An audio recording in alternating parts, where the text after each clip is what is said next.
Hey, what's up everybody? It's George here. We're back with another video. Now today's video, by popular demand, is an overview and review of the new Microsoft Xbox One. Now before we start, let me apologize in advance if the heater kicks on. This is Northeast Ohio and it is winter. As a matter of fact, let's take a quick look outside. We got about 4.5 inches of snow last night. It's cold. It's about 18 degrees out there with a wind chill of around 10. So I really do want to be indoors. When it's cold outside like that, what I like to do is stay inside where it's nice and warm, get comfortable on the couch with a tall glass of iced tea and say, Xbox on. Xbox on. Xbox on. No, I'm just making fun of the Xbox voice commands. Actually, they do work pretty good. What we're going to do in this review is we're going to review the Xbox One. First, we'll take a look at the hardware. Next, we'll take a look at the user interface. And finally, we'll take a look at the 3 launch titles that I picked up. Starting with the Xbox first, you can see it's a very nice, clean lines, very sleek looking. Appears to be ABS plastic, black. Looks very nice. On the front, there's only 2 controls on the front. One is the power on and off button, and the other is the Blu-ray eject button. Both of these are capacitive. There are no tactile buttons on the front of this unit at all. If you're like me, you'll probably turn it on and off 3 or 4 times before you get it in its final resting place in your entertainment center. On the side, there's also 2 USB ports that are available. I don't know why they put them on the side, but they actually did put them on the side. If we spin the unit around, we see the back of the unit and all the connections. On the rear panel, the very first thing that you're going to see is the power connection. That comes from the power brick. You can't use the Xbox 360 power brick, even though the connector is the same. You have to use the Xbox One power brick with this. The next thing that we see is the HDMI in.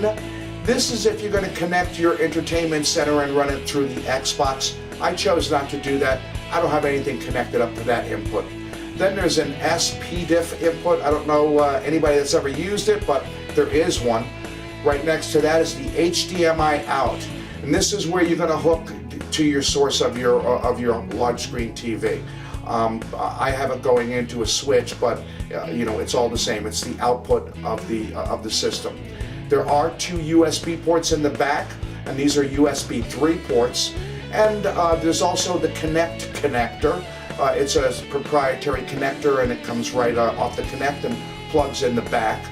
And then next to that is your infrared out.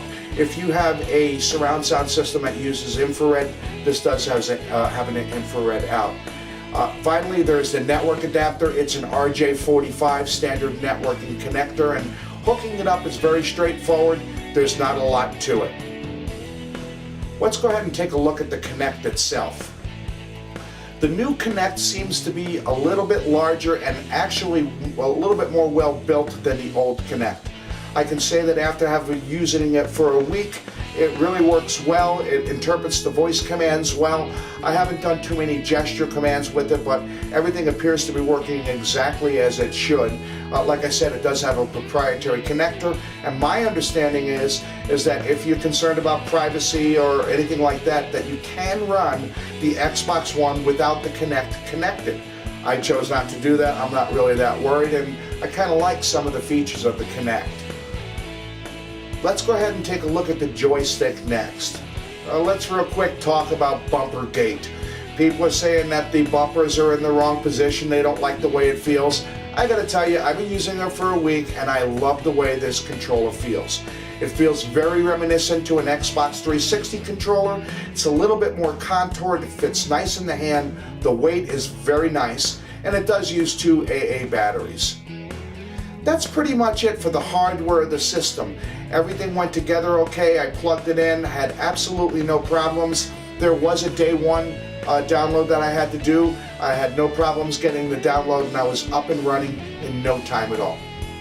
Let's go ahead and talk about the user interface. If you have a Windows phone or a Windows 8 operating system on your computer, you know the interface on the Xbox One. That's right, it's the typical Metro interface. I am not a big Metro fan, but if it's in your face and you don't have a choice, it's really not that hard to navigate. What they've done is they've added two features. They've added a snap and a pin feature. What the snap feature does is allow you to snap between the game and an app.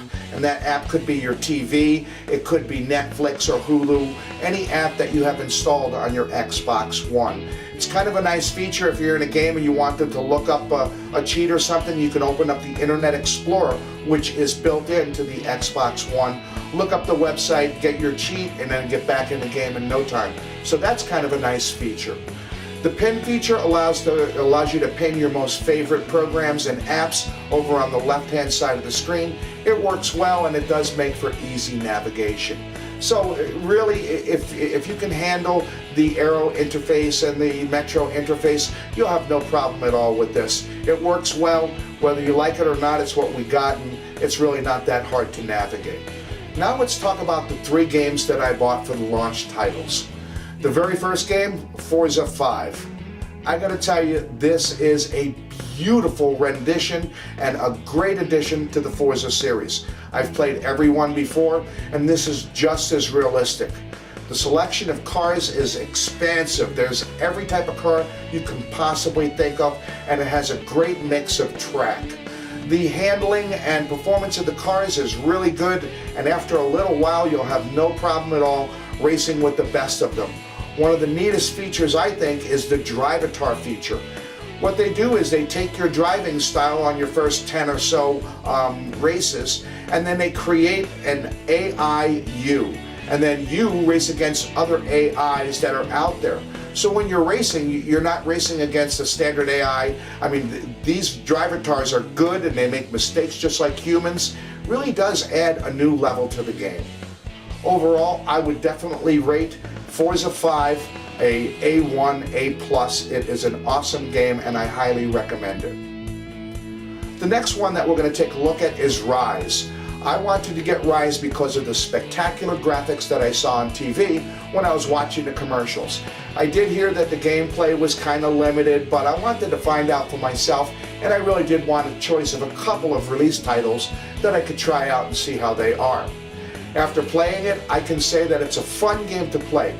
The graphics are spectacular, the fight scenes are insane, but it really is a button masher and there aren't a lot of combos. If you're a big button masher, God of War, you're not really going to be pushed by this game at all.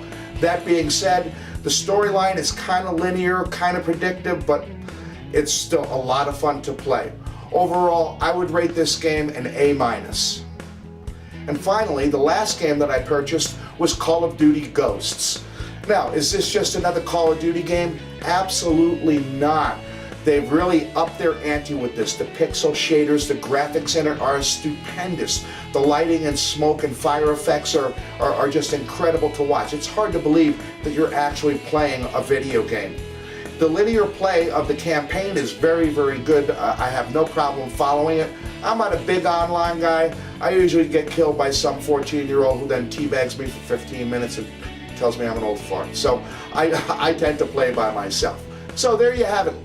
We've looked at the console, we've looked at the hardware, we've looked at the UI, and I've taken a quick review of the three games that I bought. I hope this helps you in determining whether you want to buy a PS4 or an Xbox One. I think both of them are awesome boxes. I will have a PS4 in the near future whenever they come out with that killer title that's going to make me want to drop another $400. So thanks for watching, everybody. I appreciate it. Have a wonderful holiday, and as always, happy flying and gaming.